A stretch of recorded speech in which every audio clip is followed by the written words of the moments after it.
저는 우리나라 시장이 재건축이 시작됐다. 오. 우리나라 시장은 10년 보고 투자하는 시장 아니라고. 네. 그죠? 가치주를 사든 성장 가치주를 사든 그 가치를 소액주주하고 안 나눈다는 거죠. 예. 네. 안 나누는데 뭔 장기 투자예요. 이 상법 개정이라는 게 확실하게 이제 언제 어떻게 시행되는지를 그러니까 확인이 된다면 그러면 내후년에 4천 가는 시장이에요. 이거는 제가 그냥 산수예요, 산수. 주주들이 바보가 아니잖아요. 네. 성장을 해야 되는데 주주들이 배당 달라고 하면 어떡하나. 그건 말도 안 되는 소리예요. 우리나라 투자자들이 그렇게 바보가 아니라는 거죠. 그래서 우리가 조심해야 될 것은 2,920을 넘어가고 이게 3,000을 넘어가고 그러면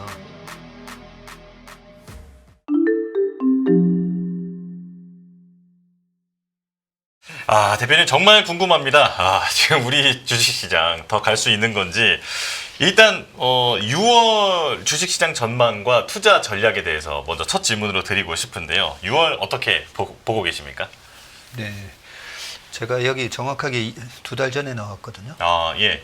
4월 7일 날 아주 분위기가 험악할 때 지금하고는 네. 완전히 다른 분위기. 그렇죠. 그때는 웃지도 못했을 거예요. 네. 그 김용롱 팀장이 진행하는 때 나왔었는데 그 먼저 제가 말씀드릴 게 지금 2,920 왔잖아요. 예. 네.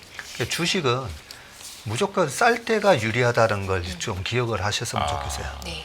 싸다는 것만큼 안전한 게 없고 비싸다는 것만큼 우리가 조심해야 될 거는 없어요. 그래서 그 4월 7일 그 험악한 분위기 속에서 이거는 이벤트 드리븐 약세장인데 이벤트 드리븐 약세장은 항상 이렇게 V자로 빠르게 회복하니까 트럼프가 만들어준 대박엔 세일이라고. 아, 네. 그래서 그때 22만 명이 보시고 주말에 저한테 전화가 왔어요. 오랜만에 한 5년 동안 안 뵀던 분인데 너무 고맙다고. 네, 왜냐하면 벌벌 떨고 있었는데. 네. 그래서 우리가 조심해야 될 것은 2,920을 넘어가고 이게 3,000을 넘어가고 그러면 주가가 이제 비싸지면 조심해야 되는 거지. 네. 네. 항상 보면 반대로 하시잖아요. 그렇죠. 주가가 올라가면 이제 뭐 올라타고. 흥분하면서 예. 이제 나도 여기 쫓아가야 되나? 네. 그래서 그 부분을 먼저 말씀드리면서 우리가 주가가 올라가면 올라갈수록 오히려 더 마음을 좀 더 진정시키고 조심해야 된다. 이 부분 먼저 말씀드리고 예. 자 그러면 이 시장이 왜 이렇게 가파르게 올라왔는가 보면 4월 8일 날 있었던 그 4월 9일로 예정됐었던 그 말도 안 되는 관세 폭탄 네. 실현 불가능한 관세 폭탄에 우리가 너무 두려워했던 거죠. 그러면서 밑에서 많이 정리도 되고 그 이후에 이 시장이 가파르게 지금 올라가고 있는데 최근 우리 시장이 전 세계에서 제일 강한 시장 중에 하나잖아요. 예. 네. 네, 소위 말해서 국장 한풀이장이다. 음. 얼마나 작년에 조롱당했습니까, 그죠? 그렇죠. 탈출은 뭐 지능선 이런 얘기 지능순이다. 이런 많이 얘기도 했었죠. 했었죠. 네. 그런 얘기들 들으면서 보면 그래서 우리 시장이 더더욱 좀 싸졌잖아요. 그 정도 뭐 2,300에 있을 주가는 아닌데 네. 그 정도로 우리 시장 안 되나 봐. 팔고 미장으로 가야 돼. 그런 흐름 속에서 오히려 더 주가가 싸졌었는데 그것만큼 좋은 호재는 없다는 거죠. 자, 그런 상황에서 지금 이제 2,920이 되면서 PBR 0.9를 돌파하고 이제는 PBR 1배를 향해 가고 있는데 우리가 PBR 1배 가도 되는가라고 보면 지난 21년도에 3,300 갔었잖아요. 네. 네. 그때 PBR 1.2배 넘었었어요. 네.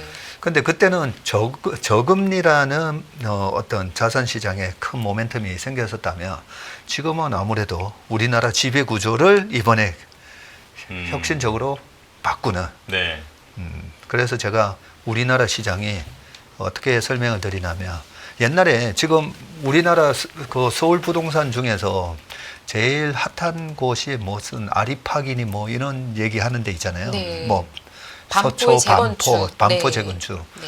근데 그 반포 재건축이 25년 전만 하더라도 거기 전부 주공 아파트였거든요. 그렇죠. 그래서 좋은 자리에 있음에도 불구하고 아파트가 되게 낡았었죠. 그래서 저는 우리나라 시장이 재건축이 시작됐다. 오. 아, 확 그런- 와닿는 표현이네요. 그러니까요. 네. 기분도 좋아지네요. 그리고. 그렇죠. 네. 근데 우리나라 경제를 보면 그렇게 좋지만은 않잖아요. 그렇죠. 좋지만은 않은데 경제랑 주가는 좀 다른 얘기죠. 주식 시장에 올라와 있는 기업을 보는 거랑 우리가 피부로 느끼는 체감 경기랑은 좀 다릅니다. 네. 그래서 그거 단적인 예로 지금 독일 시장 굉장히 핫하죠. 예. 네. 그런데 독일 재작년에 마이너스 성장, 작년에 마이너스 성장이에요. 경제는 매우 안 좋죠. 그렇죠. 네. 네, 독일 뭐 안 좋죠 상당히. 네. 근데 주가가 올라가잖아요. 그래서 우리가 주식 투자할 때 너무 경제 전망으로 항상 그런 질문 많이 하실 거잖아요. 네. 네. 예, 맞아요. 그러면 경제가 어떻게 될 거기 때문에 조심해야 된다. 이런 얘기 많이 하는데 실제로는 주식하고 경제랑은 좀 사실 좀 다르게 가는 부분이 있다는 거 네. 다시 말씀드리고 자 그래서 결국은 이제 재건축이 시작이 되는 거예요. 예. 그래서 저는 결론적으로 말씀드리면 2027년 정도 되면 우리나라 지수는 4천을 넘어간다라고 생각합니다. 아, 2027년 얼마 안 남았거든요. 아니, 처음에 대표님께서, 아니, 지금 전무님께서 시작할 때 지금 2,920이 왔으면 지금 4월 달에는 2,200대, 2,300에서 시작했기 때문에 지금은 이미 좀 많이 올라왔으니까 그때보다는 좀 많이 올라왔다. 이렇게 맞아요. 말씀을 하셔서 뭐 싸다 비싸다 말씀하시니까. 네, 좀 많이 비싸졌나 보다 이렇게 생각하고 저는 이제 아 그래 좀 지금은 오늘은 좀 흥분하지 말라는 말씀이시구나 이렇게 듣고 있었는데 27년에는 4천을 갈 수 있다 재건축을 할 수 있다 이렇게 말씀하시니까 갑자기 또 되게 두근두근거리는 마음으로 제가 듣게 되는데요. 현금이 얼마나 생각하게 됩니다. 네. 상법 개정에 의한 지배구조 개선이 없으면 우리나라 시장은 제가 옛날부터 그 얘기했잖아요. 10년 보고 투자하는 시장 아니라고. 네. 그죠? 우리나라는 시클리컬도 많고 지배구조 개선이 안 돼 있기 때문에 가치주를 사든 성장 가치주를 사든 그 가치를 소액주주하고 안 나눈다는 거죠. 예. 네. 안 나누는데 뭔 장기 투자예요.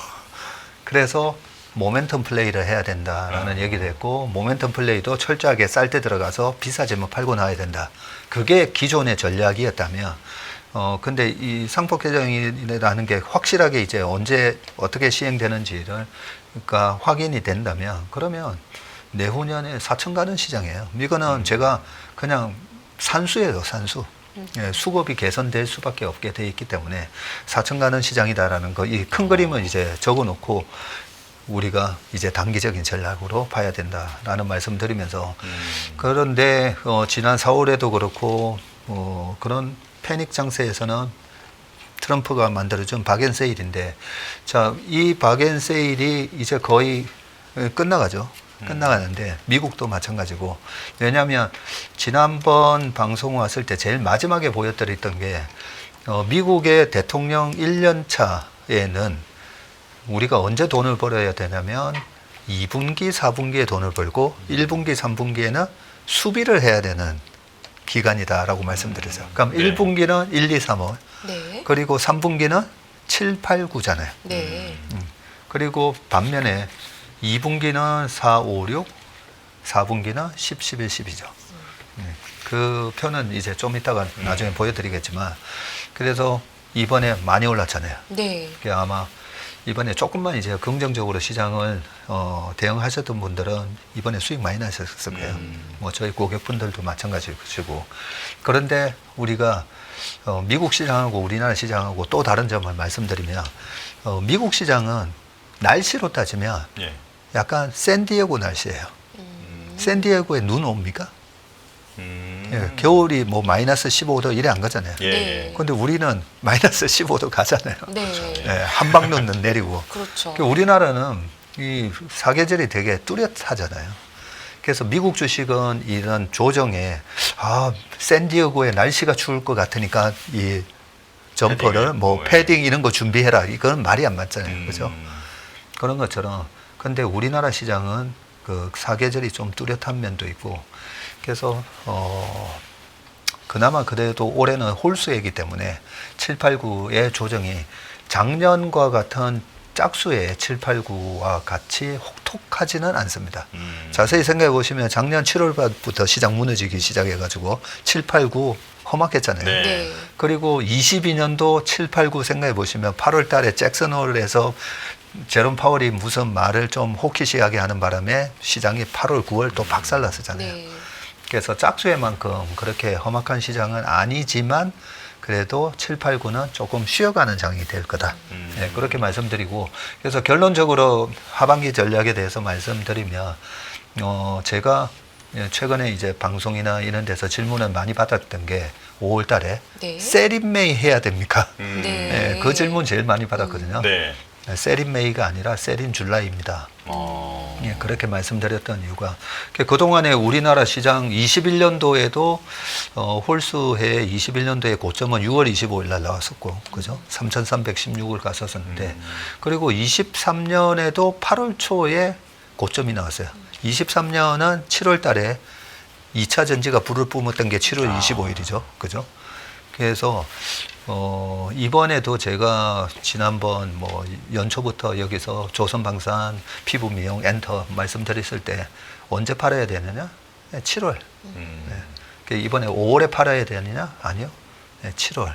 네, 말씀을 드렸었고 그렇기 때문에 근데 이제 2920이 됐다는 거죠. 네. 2920이니까 조금씩 천천히 7월 초까지는 좀 이익 실현도 하시고 현금을 한 30, 40% 정도 만들어 놓으시면 그러면 현금 만들어 놨다가 조정이 안 오면 어떡하나 라는 거에서 조정이 올 만한 이유를 이제 찾아보자는 거죠. 네. 퀀터적으로는 7, 8, 9가 쉬니까 네. 그러니까 뭐 조정이 올 만한 이유가 뭘까 보면 이번에 있었던 조정은 왜 왔었죠?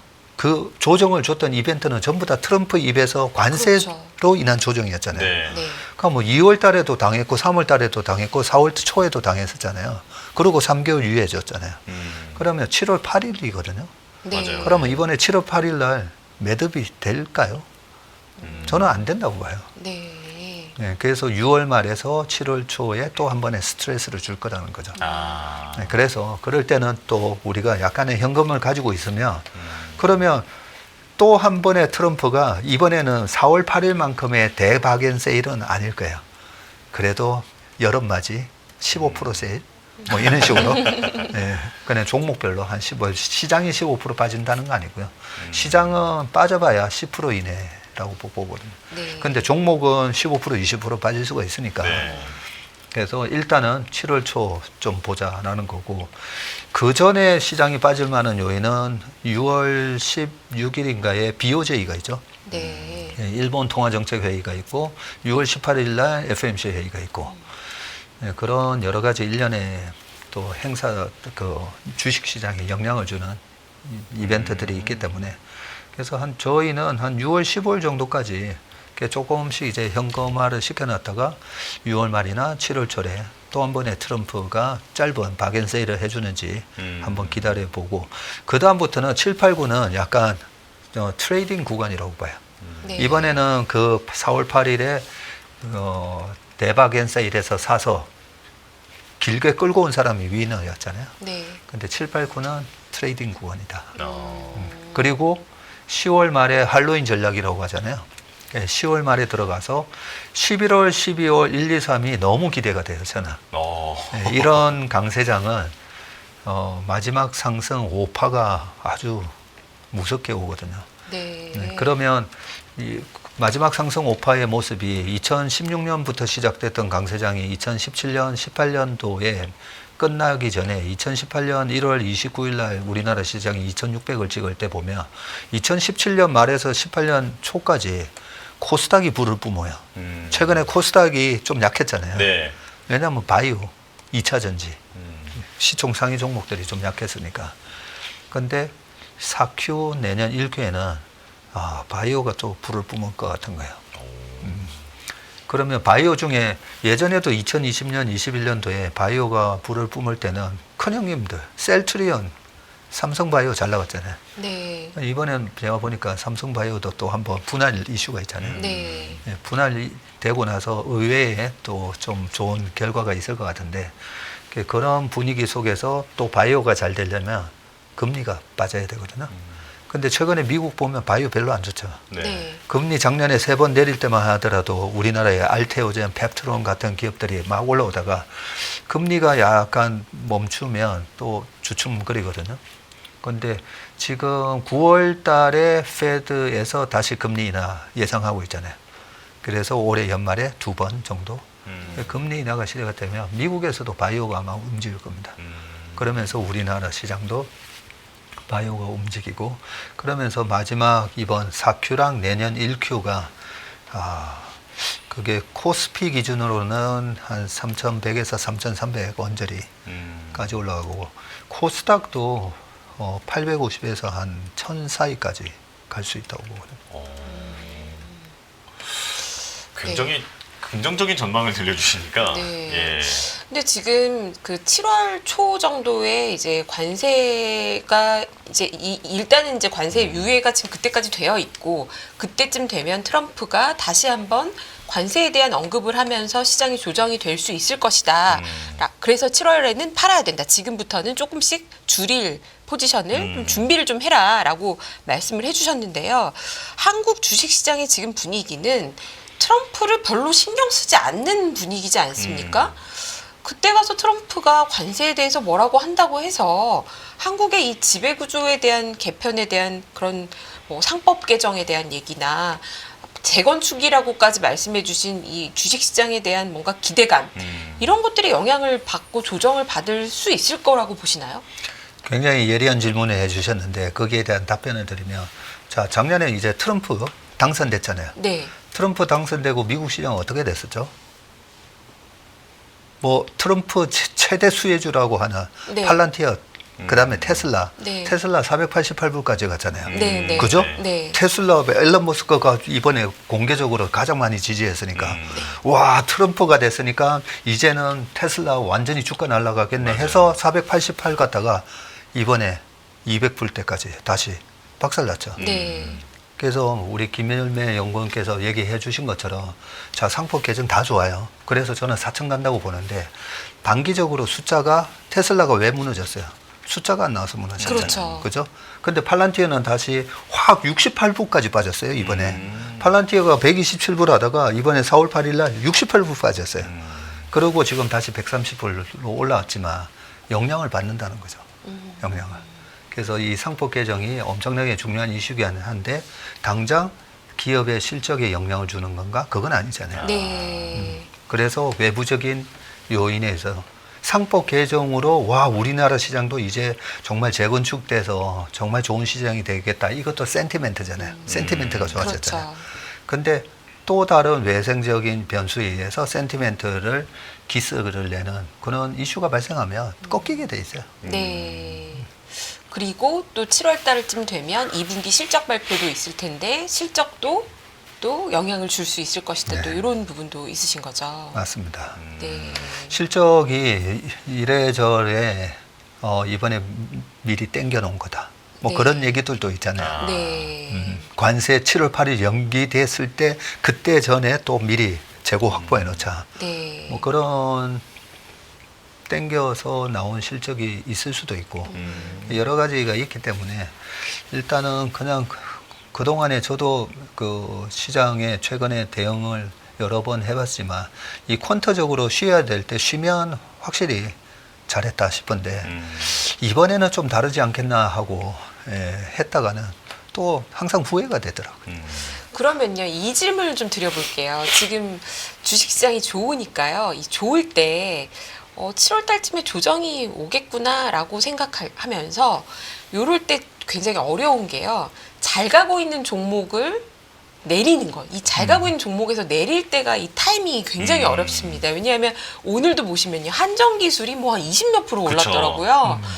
조방원이라는 이제 조선, 방산, 원전 이렇게 잘 가고 있는 종목들은 언제 어떻게 내리는 게 좋을 거라고 보십니까? 그래서 올해는 홀수이기 때문에 이 7, 8, 9 조정에 한 15%에서 한 좋은 주식들 네. 한 15% 정도만 현금화 시키면 되는 거지. 그걸 그 원앤오프처럼 디지털 개념에서 0에서 100 요렇게 했다가는 좀 후회하게 되죠. 아, 다 팔라는 얘기가 아니다. 네. 그래서 그 현금을 조금 갖고 있으면 조정이 와도 아 땡큐 할 수가 있는 건데 안 갖고 있으면 떨어졌을 때 또 불안해하실 거라는 거죠. 네. 네. 네. 그런 차원에서 이제 말씀드리는 거니까 숫자가 잘 나오는 기업들 23년도에도 조정이 있었다 했잖아요. 네. 근데 23년이나 21년이나 보면 그 시장이 조정받는데도 조정 안 받고 옆으로 기었던 게 옛날에 JYP 같은 거. 네. 그래서 실적이 좋은 애들은 잘 안 빠져요. 네. 그래서 실적에 대한 컨빅션이 있으신 분들은 뭐 굳이 안 파셔도 돼요. 아, 네. 지난번 방송 되게 4월은 아니었던 것 같고 더 이전의 방송 때 제가 살짝 여쭤봤을 때 조선을 상당히 좋게 보셨습니다. 네. 그리고 그 이후에 정말 이게 조선이 잠깐 조정받았다가 또 올라오고 했는데 그 정도로 여전히 좋게 보는 산업이신가요? 좀 전에도 조선 저희가 오후에 세미나하고 갔거든요. 저희끼리 막 공부했었는데 그 우리가 주식을 언제 팔아야 되냐면 네. 영업이익률이 꺾일 때 파는 거예요. 제가 그 말씀을 여러 번 드리는데 네. 근데 왜 우리가 주식을 그동안 못 파냐면 영업이익의 절대 규모를 보면서 아니 지난번에 700억 났는데 이번에도 800억 나는데요.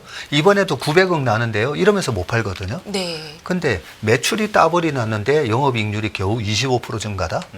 그러면 매출이 저렇게 늘었는데 왜 영업이익률이 떨어지지? 미국 주식, 한국 주식 똑같아요.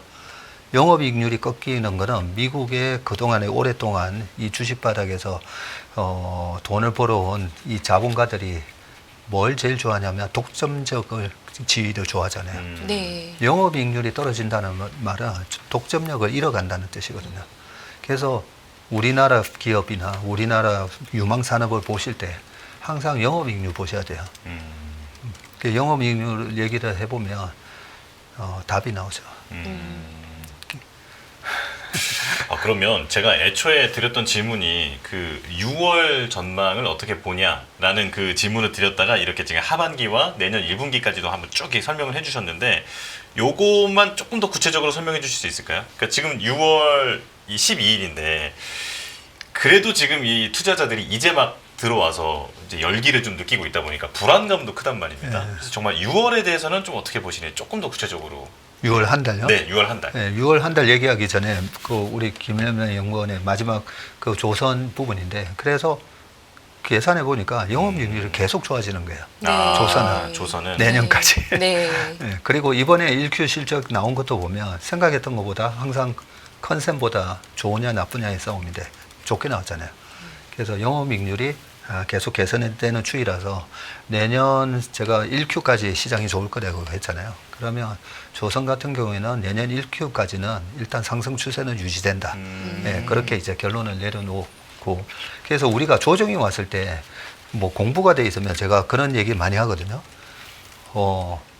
제발 좀 조정 좀 와라 하는 종목을 우리가 갖고 있어야 돼요. 네. 그죠? 제발 좀 그래 박전무 얘기처럼 7월 초에 트럼프가 또 뭐 말해가지고 시장 좀 빠져라. 내 이것 좀 사게. 그걸 내가 갖고 있느냐 안 갖고 있느냐 그런 종목이 없으면 주식 하시면 안 돼요. 그죠? 네. 주식 하시면 안 돼요. 근데 지금도 보면 시장을 좋게 보는 이유가 제발 이번에 좀 제 전망대로 7월 초에 좀 빠져줘라. 네, 사고 싶은 게 너무 많죠. 네. 네, 사고 싶은 섹터들이 몇 개. 우리 또 요즘 IRP 이런 거 많이 하시잖아요. ISA에. 네. 이렇게 넣고 싶은 ETF가 너무 많죠. 퇴직연금 계좌에서 퇴직연금 장기적으로 계좌에. 보고 투자하고 싶은 산업들이 꽤 있다. 그래서 네. 그렇게 말씀을 드려놓고 다시 이제 6월 전망에 예. 대해서 보면 이 시장을 그 차트에 보면 5분 차트, 1분 차트도 있어요. 틱 네. 차트도 있고. 네. 네, 그래서 1분 차트, 5분 차트 보고 매매하시는 분들, 저도 옛날에 그랬지만 선물 옵션만 항상 할 때 영혼을 파는 매매예요. 왜냐하면 맞추기 힘들거든요.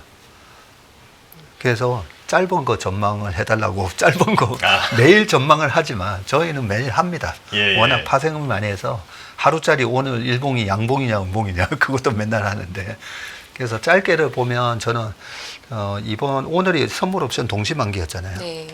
보통 선물 옵션 동시 만기까지는 추세가 유지되다가 그 다음에 6월 15일 전후로 해서 시장에 이제 변곡이 나타난다고 생각하거든요. 그러면 여기서 이제 왔다 갔다 하면서 보통 짧은 조정이라도 보통 차트로 보면 이렇게 쌍봉 모습을 만들고 이렇게 빠지는 모습이 나오기 때문에 그래서 어쨌든 6월 셋째 주, 넷째 주부터는 좀 수비 모드로 들어가자. 확실한 좀 안내가 된 것 같습니다. 4월, 5월보다는 공격할 때는 아니다. 조금 네. 수비 모드로 들어가자. 이런 말씀이신데요. 그렇다면은 지금 뭐 엔비디아는 이미 너무 좋습니다. 미국은. SK 하이닉스도 좋아요. 지금 답답하신 분들은 삼성전자 갖고 계신 분들이실 텐데 삼성전자는 어떻게 보십니까? 삼성전자를 제가 작년에 아주 크게 틀렸던 이유가 삼성전자는 그래도 제가 옛날에 읽었던 초격차, 네. 권오현 부회장님의 네. 그래서 삼성전자가 그래도 반도체 메모리 쪽에서는 1등이야. 그 믿음이 있었는데 그게 깨져버렸잖아요. 네. 그러면 좀 전에 제가 외국인들 스마트머니들이 1등 독점적인 지위 이걸 좋아한다 했잖아요. 그래서 삼성전자가 1등의 지위를 유지하고 있었으면 지금 하이닉스가 전고점 거의 다 왔잖아요. 그죠? 그 뭐 반도체 겨울 얘기할 때 작년에 억지로 제가 보면 아이 무슨 겨울이야. 네. 겨울 안 올 것 같은데. 네. 그런데 막 겨울이야 하면서 막 주식 팔아 했던 거잖아요. 네. 지나고 보니까. 그러면서 이제 슬그머니 이제 좀 뭐 내년이 좋아 보여 하면서 맞아요. 그렇게 됐는데 그래서 엔비디아도 전고점 거의 다 왔고 하이닉스도 다 왔어요. 네. 그게 독점적인 경쟁력을 가지고 있는 회사는 그렇죠. 브로드컴 네. 이미 신고가 나오고 있잖아요. 거기에 전자가 7만 전자 회복하겠느냐 이런 얘기를 한다는 것 자체가 굴욕인 거죠. 그렇죠. 네, 그래서 근데 많은 분들이 이제 전자 또 떨어지니까 밑에서 또 많이 사셨는데 그 부분에 있어서는 이번에 전영영 부회장님이셨나요?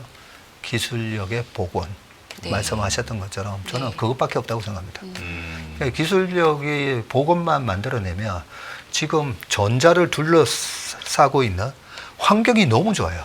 네. 파운더리는 파운더리대로 제발 삼성전자가 좀 수율이 나오게 해주기를. 해주기만 하면 갖다 주겠다는 고객사들이 많잖아요.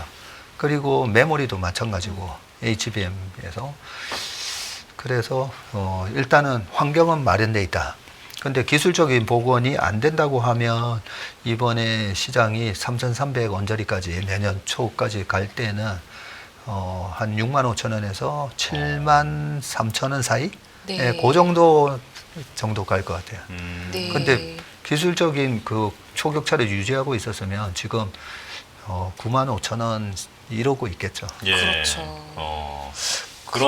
그러면 네. 이거 삼성전자 관련해서 이것만 좀 여쭤볼게요. 2027년 4천 아까 그렇게 간다고 예상을 하셨는데 그 4천 포인트에 삼성전자도 역할을 해주는 것을 이제 가정하고 이 4천을 말씀하시는 겁니까? 근데 자세히 보시면 지금 미국에서도 반도체 그렇게 좋고 필반 지수 그렇게 좋잖아요. 네. 근데 인텔은 저 밑에서 왔다 갔다 하고 있잖아요. 네. 그래서 그게 삼성전자가 4천 갔을 때 옛날에는 우리가 반도체에 있어서 전 세계적인 그런 초격차 경쟁력을 갖고 있다 보니까 시총 상위에 반도체가 많이 차지하고 있었죠. 네. 그래서 4천 가려면 반드시 반도체가 가야 되는 네, 거였는데 근데 하이닉스가 40만 원 갈 수는 있는 거죠. 그러면서 하이닉스 시총이 200조가 갈 수가 있고 그죠? 그다음에 지금 시총 1등에서 10등 보면 막 밑에 원전 막 올라오고 있고 조선 방산이 막 맞아요. 올라오고 있잖아요. 그래서 얘기 나온 김에 우리가 일본 시장하고 우리 시장하고 비교해 보면 일본 1등 도요타예요. 그죠? 네. 근데 도요타가 이 미래가 별로 없어 보이잖아요. 일본이 지금 걱정을 하는 게 2000년대에 들어서서 삼성전자한테 일본의 전기회사들 다 망해버렸죠. 근데 자동차까지 망하면 어떡하지? 이러고 있어요. 네. 근데 일본의 시총 2, 3, 4, 5, 6 해가지고 쭉 보면 거기 보면 200조, 150조 막 촘촘하게 많아요. 그래서 우리 시장도 저는 좀 그렇게 될 가능성이 높다. 네. 조선 방산뿐만 아니라 여러 섹터들이 원전 섹터뿐만 아니라 뭐 그런 왜냐하면 글로벌하게 경쟁력을 갖고 있잖아요. 네. 그러면서 저는 시장이 4천이 갈 건데 그 4천에서 또 하나의 역할을 할 게 그동안에 우리나라 시장에 아니 도대체 PBR 이게 0.3이 말이 돼? 네, 이런 것들이 네. 많이 해소가 될 거예요. 그럼 삼성전자가 가야 지수가 간다 이랬던 것은 이제 옛말이 될 수 있다. 네. 네. 그럼 PBR 0.3이 말이 되는 어떻게 상상을 하시면 되냐면 지금 강남에 재건축이 안 된 아파트들 네. 되게 비싸잖아요. 아니 매매가는 40억인데 전세가는 8억 6억이에요. 그러면 말이 돼 매매가 대비. 근데 집이 낡았으니까. 예, 요즘 다 새 집 좋아하잖아요. 네. 그러니까 매매가는 40억인데 실제로는 월세 못 받아요. 근데 그걸 갖다가 재건축을 하면 예, 새 아파트 되면 전세 32억에 놓을 수 있겠죠. 월세도 100만 원 받다가 500만 원, 600만 원 받겠죠. 네. 그 정도로 우리 시장이 이번에 상법 개정에 의해서 지배구조가 개선되는 게 굉장히 큰 역할을 할 거라고 생각합니다. 그러면 한국 시장에서의 가장 좋게 보시는 것은 산업적인 혁신이나 기업의 성장보다는 지배구조 개편이 훨씬 더 크다라고 보신다면 가장 좋게 보는 산업이 지주사나 뭐 이런 쪽을 더 좋게 보시나요? 아니면 앞서 말씀하신 조선이나 원전이나 전력이나 어떤 특정 산업을 더 좋게 보시나요? 제가 아까 처음에 그런 말씀을 드렸잖아요. 지배구조 개선이 안 돼 있는데 네. 주주와 소액주주들과 이 성장의 가치를 나눌 마음이 없는데 자산주를 사든 아니면 성장 가치주를 사든 나누지 않기 때문에 그래서 어느 쪽을 좋게 보느냐는 저는 그동안에 솔직히 저는 가치주 투자를 안 했었거든요. 네. 나눌 마음이 뭐 없는데 그래서 우리나라에서 가치주 하시는 분들 제가 되게 불쌍하게 생각했어요. 네. 지배구조를 보면 나눌 마음이 없는데 그냥 3세, 4세, 5세 계속 물려줄 생각만 하고 있지 나눌 마음이 없잖아요. 네. 근데 거기 들어가 있다고 자산 가치가 PBR 0.3이 1이 되냐고요. 근데 이 상법 개정이 되면 그렇게 되죠. 네. 이 쇠퇴하는 산업이 아니라면 그렇게 되고 성장 가치주도 마찬가지예요. 네. 성장주도 미래에 지금은 1조짜리 회사인데 이 회사가 10조 간다고 했을 때 같이 나눈다면 와 앞으로 구조의 이 성장 가치를 똑같이 대주주나 한 주를 가진 소액주주나 같이 나누는 거거든요. 그러면서 우리나라 성장주든 가치주든 저는 전부 다 이 밸류업이 된다고 생각합니다. 이 일각에서는 상법 개정이 너무 또 기업에는 또 불리한 구조로 갈 수도 있다. 기업하는데 오히려 안 좋아지는 거 아니냐고 걱정하시는 분들에 대해서는 또 어떻게 생각하십니까? 네. 과도하게 배당을 요구할 수도 있는 거 아니냐? 이런 부분에 대해서는 어떻게 생각하시나요? 네. 그 부분도 저는 명쾌하게 답변을 드릴 수가 있는데 주주들이 바보가 아니잖아요. 네. 자, 우리가 교과서에 다 나와요. 자, 배당을 주는 게 좋으냐, 안 주는 게 좋으냐, 그죠? 네. 아니, 성장 주면 공장 지어야지, 뭔 배당을 줘. 그죠? 네. 그래서 성장주일 때, 마이크로소프트가 성장주일 때 배당 요구하는 주주는 없어요. 그 정도로 바보는 아니에요. 우리나라 투자자들도 그 정도 바보는 아니에요. 그래서 성장을 해야 되는데 주주들이 배당 달라고 하면 어떡하나. 그건 말도 안 되는 소리예요.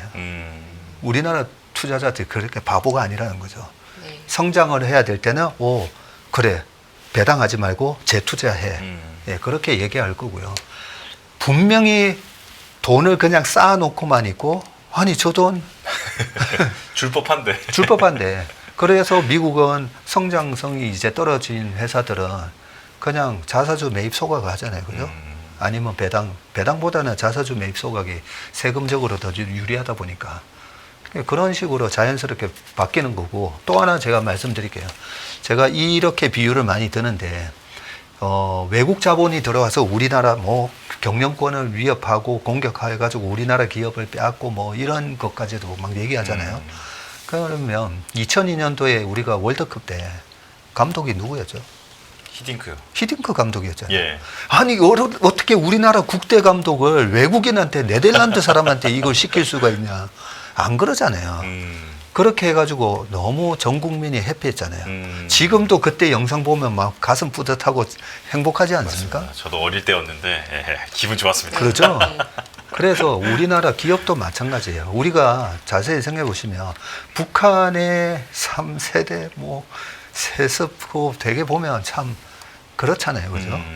기업도 똑같은 거예요. 지금 미국의 기업들 스티브 잡스 딸이 뭐 경영하고 있지 않고 마이크로소프트 딸이 경영하지 않고 저는 이번에 상법 개정에 대해서 뭐라고 말씀드리냐면 우리나라 대주주들이 오히려 상법 개정에 주주에 대한 충실 의무를 좀 넣어줘. 오히려 이렇게 요구하셔야 돼요. 제가 보니까 이 금융에 대해서 잘 모르셔서 그런 거예요. 금융에 대해서 잘 모르셔서 그런 건데 제가 예를 들어서 말씀드릴게요. 저도 이제 채슬리 투자자문을 세웠잖아요. 네. 근데 뭐 이렇게 방송 출연 요청 오고 책도 써야 되고 여러 가지 아침 회의하고 피곤해요. 그래서 그냥 다 맡기고 저는 그냥 주주로서 대주주로서 예, 우리 그냥 맡기고자 축구나 하고 여행도 좀 다니고 그러고 싶어요. 그런데 자 그러면 우리 회사의 전문 경영인한테 맡겼어요. 그러면 어떻게 해야 돼요? 주주 가치 극대화를 위해서 일해야 되죠. 네. 그죠? 미국은 그냥 그게 교과서예요. 이사진의 목표는 뭔가 주주 가치 극대화예요. 근데 그 주주에 누가 있죠? 대주주가 있잖아요. 예. 그래서 우리 회사의 기업 가치, 주주 가치를 극대화시킬 수 있는 사람을 전문 경영인으로 앉혀 놓는 건데 그걸 혹시나 우리 회사의 돈을 함부로 쓰면 어떡하지? 그걸 방지하고자 넣는 게 주주에 대한 충실 의무입니다. 네. 네. 그죠? 그래서 이거는 주주에 대한 충실 의무는 지금 자꾸만 이제 왜곡이 돼서 막 얘기가 나고 있는데 대기업 계신 분이나 중견기업에 계신 오너분들, 대주주분들 그거 절대 이 막 얘기 나오는 것처럼 그렇지 않습니다. 그냥 히딩크 생각하시면 돼요. 네. 히딩크처럼 정말 예, 주인이 뭐 외국인이 된다 하더라도 예, 성과만 잘 내주면 정말 좋겠는데 어쨌든 좀 불안해하시는 그런 의견도 지금 한번 말씀을 이제 해주신 거고요. 네. 네. 그러면요. 그럼 좀 다른 주제로 좀 넘어가서 여쭤볼게요. 지금 작년까지는 미국 시장에 투자하신 분들이 많이 웃으셨는데 올해 지금 미국 시장보다 한국이 훨씬 좋았습니다. 물론 미국도 지금 많이 회복을 했지만 그 원달러 환율이 많이 움직이면서 미국 시장 투자하신 분들은 환차익이 뭐 오히려 이제 환손실로 나신 분들도 있으실 거예요. 원달러 환율의 방향에 대해서 어떻게 전망하시는지 하고 미국 시장하고 한국 시장 어디에 투자하는 게 좋을지 어떻게 보십니까? 네. 그래서 주식 시장의 역사적으로 보면 뉴턴도 돈 못 벌었고 그죠? 아인슈타인도 돈 못 네. 벌었어요. 이 IQ의 싸움이 아니라는 거죠. 네. IQ의 싸움이 아니에요. 자, 그런데 왜 돈을 못 벌었냐? 왜죠? 포모. 몰려다녀서 그래요. 네. 우리 시장에서 21년도에 몰려서 가서 아니면 23년에 2차 전지 몰려가고 작년 연말에 국장 타주출 진흥순 하면서 무조건 미국만 가면 돈 벌 것 같이 그렇게 네. 몰려가고 그렇게 해가지고 돈을 못 벌어요. 못 법니다. 그러면 반드시 대가를 치르게 돼 있어요. 포머에 대한 대가를 치르게 돼요. 그래서 저는 주식시장이 너무 참 좋은 게 함부로 돈을 못 벌게 돼 있어요. 주식으로 함부로 쉽게 돈을 벌게 되면 일 안 하죠. 그렇죠? 맞아요. 왜 나와서 일을 해요? 이 늦은 시간에. 주식이 잘 안 되면 역시 근로소득이 최고구나 이걸 그렇죠. 느끼게 됩니다. 네. 그래서 저는 세상은 굉장히 공정하고 공평하다고 생각합니다. 쉽게 주식으로 절대 돈을 벌 수가 없고요. 그리고 여러 가지 우리가 회사에서도 인내해야 되고 그죠? 참아야 되고 뛰쳐나가고 싶어도 해야 되고 뭐 이런 것처럼 주식도 그런 여러 가지를 갖추어야 돈을 벌 수 있는 시장이기 때문에 자 그러면 이제 다시 미국 시장으로 넘어와서 작년 연말에 이렇게 몰려서 이렇게 가신 분들은 가만히 그냥 시장에 대한 지수 배팅을 해서는 골드만삭스가 얘기를 했어요. 지금과 같은 PER과 금리 수준에서는 앞으로 5년 동안 연평균 한 3%밖에 수익 못 낼 거라고. 그죠? 가만히 들고 계시나. 그럴 거예요. 그래서 결론은 뭐냐면 이 환율도 저는 떨어진다고 보거든요. 그냥 지수 배팅 하시면 안 되고 미국도 철저하게 포트폴리오가 중요하다는 거죠. 지금 보면 아까 팔란티어 같은 건 네. 130 몇 불 같고 미국도 보면 종목별로 보면 되게 괜찮은 종목들이 아직도 많아요. 어, 그러면 우리가 지금 1350원대 환율에서 한 130원 더 빠진다고 치자고요. 그러면 1220원 정도 갈 거예요. 네. 그러면 10% 환에서 이제 터질 건데 작년까지는 좋았죠. 네. 미국 주식 밀려도 환이 올라가면서 와 미국 주식은 빠져도 수익이네. 네. 환 때문에. 이제 그 반대 현상이 일어날 건데 음. 그러면 실력자만 돈을 번다는 거죠. 음. 미국도 제대로 내가 아까 말씀드렸던 거다. 제발 조정 와라. 이 주식 좀 사게. 그런 주식이 없으시면 하시면 안 돼요. 별로 수익 안 날 겁니다. 네. 이 원화 강세에 대해서 지금 흐름을 말씀해 주신 거잖아요. 1200원대도 올 20원이라고도 거라고. 말씀해 주셨는데 네. 그렇다면 이제 뭘 사야 하는 건지 네. 네, 그게 좀 궁금한데요. 이게 지금 원화 강세가 1220원이라고까지 말씀하시니까 기간은 어느 정도로 보세요? 어느 정도 지나면 여기까지 떨어진다. 여기서 10% 정도 더 원화가 절상되면 1220원이라고 네. 말씀드린 거고 1220원이 꼭 간다는 건 아니지만 저는 네. 간다고 생각합니다. 근데 예. 자 그러면 이제는 1,400원, 1,500원의 환율이 이제 굳어진다고 생각하셨잖아요. 그러면 우리가 지금과 같이 굉장히 비슷했던 상황이 1979년에서 1987년까지 폴 볼커라는 사람이 페드 의장을 했을 때 네. 그때 금리 올리면서 그때 킹 달러 되고 막 그랬었잖아요. 그죠? 그럼 그때 일본 엔달러 환율이 얼마였었냐면 240엔 정도 했었죠. 플라자 합의 있기 전에. 네. 그 240엔 했던 게 80까지 떨어지잖아요.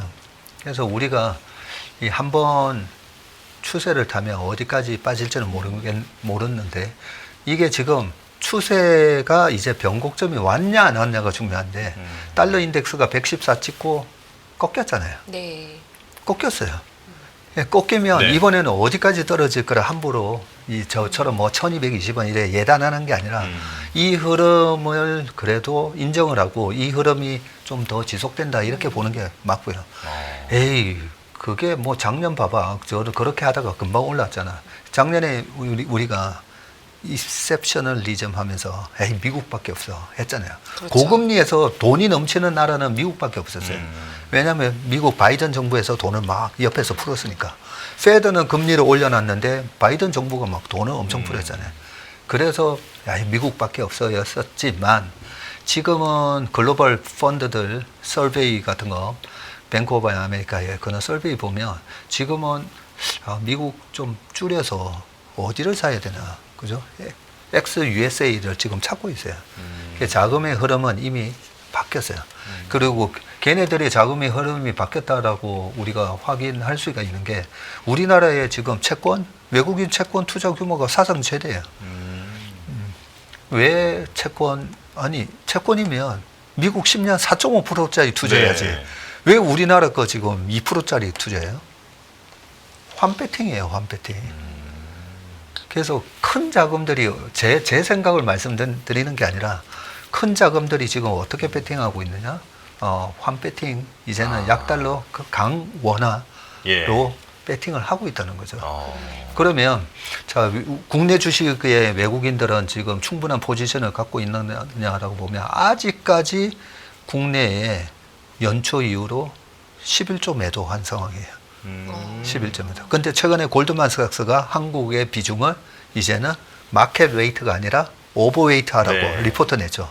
네. 그러면 걔네들이 오버웨이트에서 마켓 웨이트로 줄이고 나서 작년에 21조 팔고 올해 들어와서 거의 20조 팔았어요. 한 40조 팔았거든요.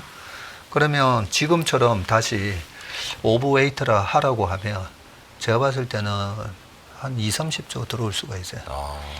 그렇게 들어오면서 수출도 올해 여전히 잘 된다면 환율은 더 우리가 생각했던 것보다 빠르게 떨어질 수 있다. 그렇게 좀 보시는 게 낫지 않을까. 1220원, 예, 말씀해 주셨는데, 이거는 이제 이런 전망도 있고, 또 개인적으로 전문의께서는 이제 정말로 그 1200대 숫자를 볼 수도 있다. 네, 이렇게 말씀을. 네, 올 연말에는 해주셨고요. 제가 1,310원 정도 얘기를 했었거든요. 네. 근데 만약에 내년 1Q에 제가 아까 말씀드렸던 것처럼 또 한 번에 이제 불장이 오면 그러면 그때는 1,310원에서 1,220원까지 한 번 더 이제 환율이 떨어질 가능성이 높다. 내년 상반기를 얘기하는 겁니다. 네네. 저는 그러면 이쯤에서 그 국장 그리고 미장 각각 여쭤보고 싶은데요. 제발 이거 조정 좀 와줘라. 이렇게 생각하는 그런 종목이 있어야 한다. 그거 없으면 주식하면 안 된다. 말씀하셨잖아요. 네. 좀 조언을 좀 주시면 안 될까요? 제발 조정 좀 와줘라. 지금 전무님께서는 뭘 보고 계십니까? 그거 하나만 말씀드리면 제가 저희 축구하는 후배들이 한 번씩 묻거든요. 네. 형님 뭐 가져와 보냐고. 그러면서 자기가 좋게 생각하는 주식 종목을 또 막 물어보는 후배들도 있고 했는데 뭐 그런 거 저런 거 얘기할 때마다 제가 항상 하는 대답이 너 어느 증권사 쓰냐고 물어봐요. 그리고 미국에서도 지금 굉장히 잘 나가는 주식이 하나 있는데 로빈후드죠. 네. 네. 지금 뭐 다들 주식으로 아니면 코인으로 돈 벌려고 하는데 네. 그죠? 그거 제가 봤을 때는 금강 캐러 그렇게 막 열심히 막 가는데 옆에서 청바지 곡괭이 팔고 있는 회사가 제가 봤을 때는 증권사라는 거죠. 네. 그러면 우리가 정말 4천이 되면 제일 좋은 수혜를 받는 회사가 어딘가 뭐 증권회사예요. 네.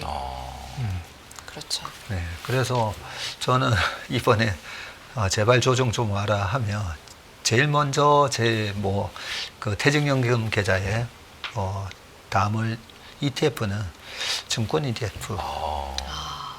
이미 많이 올랐는데 이 정도 오른 거는 별로 오른 게 아니다. 0.4 PBR 0.4에서 지금 0.6, 0.65 정도 왔으니까 네. 아직까지도 위로 많이 남아 있죠.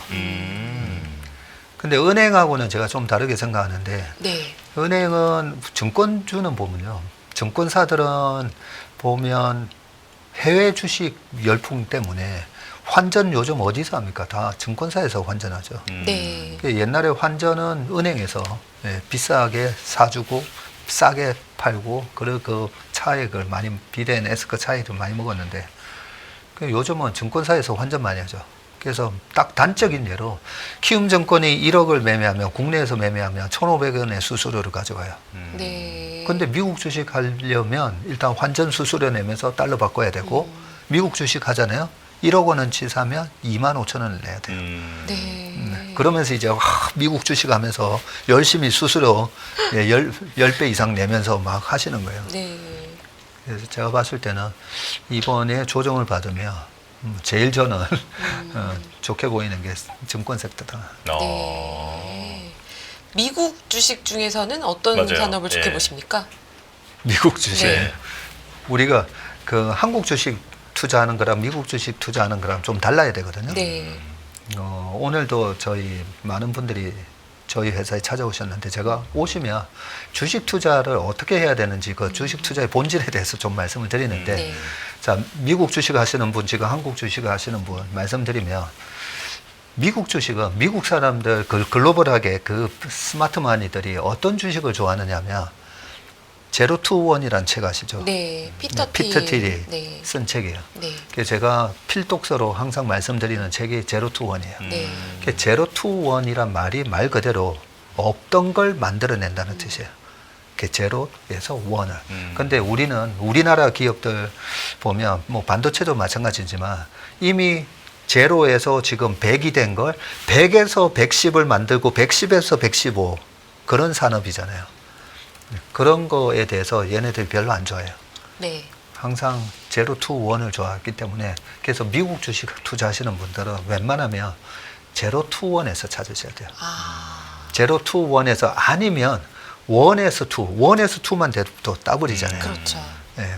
근데 100에서 110, 115 이런 거를 미국은 안 좋아해요. 네. 미국이 아니라 그냥 글로벌 투자자들이. 그래서 미국 주식 하실 때는 그런 개념으로 하셔야 되고, 자, 우리나라에서 제로 투 원을 투자하시는 분들이 많아요. 네. 근데 그 생태계가 안 만들어져 있어요, 우리나라는. 네. 거꾸로 된 거네요. 예, 네. 테슬라 13년 적지 않아도 안 망하잖아요. 네. 팔란티어, 저 뭐 하는 회사야 하는데 미국 국방부가 도와주잖아요. 그렇게 미국은 제로 투 원에 대한 회사를 키워줘요. 네. 그래서 이 원을 만든 회사가 전 세계를 해서 1등 회사가 되도록 정부 지원이 있다는 거죠. 근데 우리나라에서 제로에서 원 하다가 망해요. 신용불량자 되고. 네.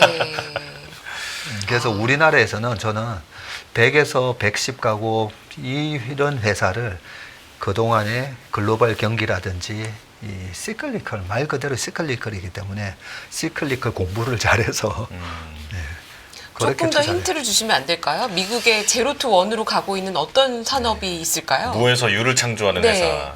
아니 그게 지금 우리 수학개미 투자자분들이 제일 좋아하는 주식인 테슬라 같은 거. 테슬라. 테슬라가 전기차가 아니잖아요. 네. 스페이스X도 있고. 뭐 네, 그런. 스페이스X도 있고. 근데 테슬라가 하고 있는 그 자율주행, 네. 그다음에 휴머노이드 로봇. 음. 우리 지금 자율주행이 휴머노이드 로봇, 집에 로봇 뭐 청소기는 있어도 네. 로봇 과외 선생님 이런 거 없잖아요. 근데 제가 보면 한 3년, 5년 뒤면 5년만 뒤라도 집에 사람처럼 생긴 로봇이 저는 이제 들어온다고 봐요. 말 네. 그대로 휴머노이드 로봇이 들어오면 그러면 항상 이런 새로운 제로 투 원이 됐을 때 반드시 파괴되는 업종이 있어요. 아, 예. 뭐가 파괴되는가를 보면 이 회사 시총이 계산이 되거든요. 네. 예, 우리 집에 있는 뭐 그런 과외 선생들 다 없어진다고 봐야죠. 아. 영어 과외 선생님, 수학 과외 선생님 이제 다 없어지고 네. 로봇 청소기도 어떻게 보면 약간 삐삐. 예, 나중에는 아, 이제 휴머노이드 로봇이 예. 다 할 거니까 사람 쓰는 걸 그대로 써주고. 다 예. 할 거니까요. 예, 그러고 뭐 집에 일하러 오시는 분들 이런 분들 다 없어지겠죠. 아. 예, 그 휴머노이드 로봇이 이제 차 운전해 줄 수도 있고 뭐 여러 파괴되는 업종을 생각해 보면 너무 많죠.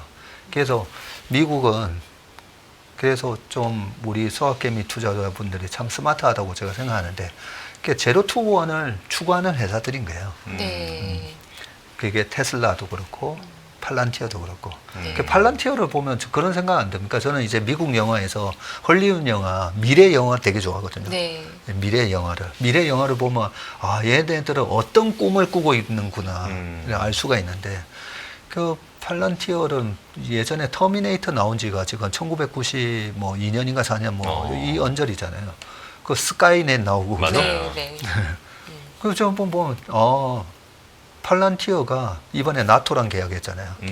저는 팔란티어를 한 2년 동안 보면서 이제는 로키드 마틴으로 전투기 팔아먹는 게 아니라 팔란티어 소프트웨어로 나토, 일본, 한국, 미국의 우방들 다 이제 팔란티어 소프트웨어 써.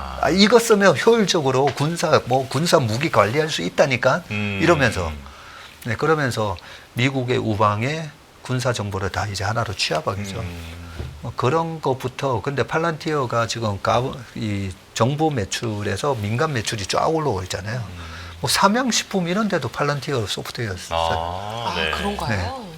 그래서 자원을 얼마나 효율적으로 쓰는가 그런 소프트웨어가 나왔기 때문에 그런 회사들을 보면 지금 시총 1, 2, 3등 있잖아요. 네. 마이크로소프트, 애플, 그리고 엔비디아처럼 네.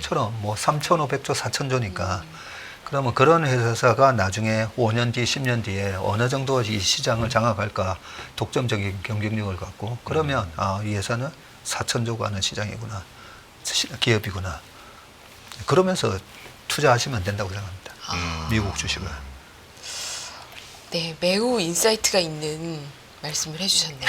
근데 재밌게. 여기서 네. 하나만 좀 당부의 말씀드리면 네. 제가 투자할 때 자, 그런 꿈을 갖고 하는 건 맞는데 너무 먼 기술은 저는 안 해요. 네. 너무 먼 기술. 지금은 너무 먼 기술이라고 하는 게 뭐 양자 컴퓨터 같은 거는 네. 네. 조금 더 확인해 보고 싶고요. 아. 그리고 왜 확인을 해보고 싶냐면 우리가 그동안에 이 제로 투 원이 될 때 옛날에 전기도 마찬가지였죠. 전기 처음에 나왔을 때도 마찬가지고 그리고 온라인이 탄생했을 때도 마찬가지예요. 그때 초기 단계의 넘버원이 계속 넘버원이 안 될 수가 있어요. 그렇죠. 그래서 제가 예를 자주 드는데 25년 전 99년 닷컴 버블 시절에 제일 많이 나왔던 사람, 지금 테슬라의 앨런 머스크처럼 제일 많이 나왔던 사람은 야후의 제리 양이었어요. 아, 그 야후 지금 야후 재팬 정도 남아 있는데 맞아요. 네. 그런 것처럼 양자에도 누가 1등이 되는지 확인하고 사도 늦지 않아요. 네. 그래서 팔란티어 작년부터 흑자 전환하면서 작년에 S&P 500 4분기 연속 이제 흑자 전환하니까 S&P 500에도 들어가고 나스닥 들어갔잖아요. 근데 작년에 사서도 10배 났어요. 작년에 8월 5일 날만 사서도 8월 5일 날 NK 트레이드 때문에 28불까지 빠졌거든요. 그때만 샀어도 5배 가까이 나요. 아. 그래서 너무 먼 거는 일단은 좀 자제하자. 전문님 그러면 유리기판은 얼마나 남았다고 보세요? 유리기판 얘기가 27년에 되니 아니면 26년에 되니 뭐 네. 이러잖아요. 그러면 유리기판으로 27년에 그게 확실하게 되는지도 확인을 해야 되고 그래서 우리가 어떤 마음으로 투자하셔야 되냐면 25년 전에 제가 신한투신의 매니저 생활할 때 그때 저희 팀장님이 그 모니터 앞에 적어 놓으신 게 있어요. 5분 늦은 시계 전략이에요. 5분 늦은 시계 전략. 그래서 확인하고 사라는 거죠. 아, 유리기판에서 이제 본격적으로 매출이 시작되는구나. 그러면 바닥 대비 한 40%, 50% 오를 거예요. 근데 이번에 조선방산 뭐 다 보셨지만 바닥 대비 40%, 50% 오를 때 그때 들어가는 게 맞는 거지. 예, 그렇게 27년부터 유리기판 이러면서 미리부터 보초 쓰고 있다 보면 이 시장이 외생적 변수로 조정이 왔을 때 아직 숫자가 안 나오니까 주가가 그냥 50% 빠져요. 그럴 필요는 없다는 거죠. 예. 원래 이 질문에 그 체슬리 AI의 주요 증시 진단 이 질문도 있었는데 이게 지금 그 이제 전무님께서 이제 제공하고 계시는 그 서비스의 일종인 거죠? 네. 이 주요 증시 진단을 왜 만들었냐면 예. 지금 이 이제 표도 표 보시면 있더라고요. 네. 이게 예전에 2002년, 3년, 4년, 5년 그때 제가 한 달에 선물 2조, 3조씩 매매했었거든요. 근데 매매할 때마다 이제 외국인하고 쩐의 전쟁을 하는 예. 외국인하고.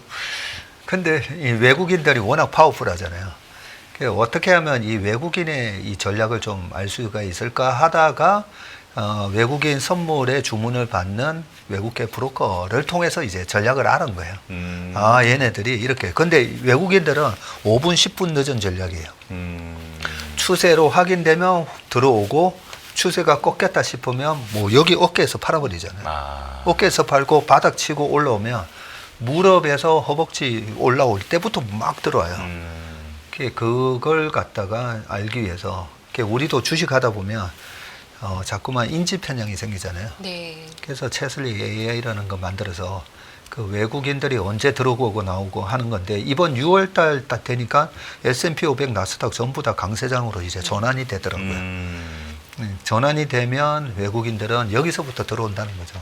그게 뭐 쉽게 말씀드리면 뭐 5개월 이평을 회복했다. 뭐 그런 걸 121선을 기준으로 매매를 하는 선수들 있잖아요. 그런 선수들의 로직하고도 좀 비슷한 로직인데 그래서 왜 갑자기 여기서 지금 최근에 외국인들이 갑자기 한 5일 동안에 한 3, 4조 사버리잖아요. 맞아요. 왜 하필 저 밑에서 좀 사지? 그죠? 외국인들의 전략이 원래 그렇다는 거죠. 추세 추종력을 5분 하다 늦은 보니까. 시계다. 네. 여기 연속 월수 적혀 있는 거 이건 뭡니까? 그 지금 S&P랑 나스닥은 1인데 코스피 5거든요. 네. 코스피는 제가 올해 계속 나와서 4월달 시장도 코스피는 이미 상승 추세 속에 있기 때문에 그런 4월달에 확 빠졌어도 계속 이 강세장의 시그널을 보내고 있었기 때문에 이 연속 월수가 코스피가 강세장으로 전환된 지 벌써 5개월 됐다는 뜻입니다. 네네. 5개월째 지금 지속 중이다. 네, 지속 중이고 코스닥이 약세장으로 전환했다가 지난달부터 강세장으로 전환해서 벌써 2개월째 강세장으로 들어갔다는 부분이고, 이런 부분이 약간 왜 뒤늦게 왜 외국인들은 저러지? 그걸 알기 위해서 한 거고요. 근데 저번에는 외국인의 전략대로만 따라하면 답답해서 못해요. 네. 아니 바닥에서 주식 막 팔아야 되고 올라갈 때 뒤늦게 쫓아 사야 되잖아요. 그래서 그걸 방지하기 위해서 저희 나름대로 니네들이 이 바닥에서 지질 때는 우리는 사야지 하면서 이제 만드는 여러 가지 지표 중에 하나가 푸콜 레이쇼 같은 거. 그다음에 미국은 빅스라는 거죠. 말 그대로 공포지수예요. 그죠? 그래서 지금 이 푸콜 레이쇼 지금 보고 계시는 게 우리나라 코스피의 풋이 콜보다 훨씬 많을 때예요. 그럴 때를 표기를 한 건데 이번에도 보면 3월 30일 그다음에 이번에 4월 8일 이렇게 푸콜 레이쇼가 쫙 되는데 제가 여기다가 밑에다가 공포의 크기만큼 수익이 결정된다라고 하면서 쓰나미 영상이라고 제가 적어왔어요. 어떤 걸 연상하시면 되냐면 쓰나미가 오기 전에 갑자기 물이 싹 빠지잖아요. 맞아요. 물이 싹 빠졌다가 엄청난 뭐 10m, 20m짜리 해일이 오잖아요. 근데 바다 물의 양이 늘어난 게 아니잖아요. 아, 네. 그렇죠? 그래서 코로나 때 제가 내년에 3,000포인트 갑니다라고 얘기를 했던 게 1,430까지 잡았다는 게 있잖아요. 그래서 저는 그 쓰나미가 오기 전에 물이 빠지는 그 정도를 본 건데 와, 이 정도 물이 빠지면 엄청난 해일이 오겠구나. 그래서 3,000 넘어간다고 한 거예요. 박정부 그게 말이 되는 소리야. 주식시장에 주식은 이익과 모세 금리 함수인데 그게 말이 되는 소리야 하실 수 있는데 실제로 그래요. 그래서 이번에 푸콜 레이쇼도 그렇고 자 빅스 지금 차트 보여드립니다. 네. 빅스 지난번 8월 5일 날 한 38 갔었거든요. 근데 이번에 52.3 기록했어요. 네. 이번에 물이 더 빠졌죠. 그래서 우리가 그 외국인의 헤지 펀드들의 추세 수정 전략은 우리가 얘네들은 이러니까 팔더라도 좀 이따 더 팔고 사더라도 좀 더 이따가 사야 되는 이런 거를 힌트를 얻는다면 이 외국인들이 갖고 있지 못한 이 공포에 우리는 이런 신호가 나올 때 사자는 뜻으로 이런 거 이제 다 심어 놓은 거죠. 말 그대로 예, 선수의 눈빛이 네, 여기 해안이 좀 들어가 있다. 네. 그래서 두 달 전에 여기 4월 7일 날 나왔을 때 이 신호를 보여드리면서 여기서 이제 가파르게 올라갈 거고 한 달에서 석 달 사이에 전고점을 다 회복할 겁니다라고 제가 그때 빠르게 회복할 겁니다라고 말씀드리면서 외국인들은 그때도 이제 AI 진단 보여드리면서 외국인들은 올라오면 뒷북으로 걔네들이 강세장 전환하면서 막 들어올 거다라고 그때도 두 달 전에 말씀드렸어요. 매일 돈을 쓰는데 그 가치는 누가 정할까요? 정답은 슈퍼달러 슈퍼리치에 있습니다. 복잡한 공식은 빼고 투자 타이밍을 잡는 환율의 핵심만 담았습니다. 빠르게 변화하는 금융시장, 그 중심엔 언제나 환율이 있습니다. 오늘부터 환율과 썸 타볼까요?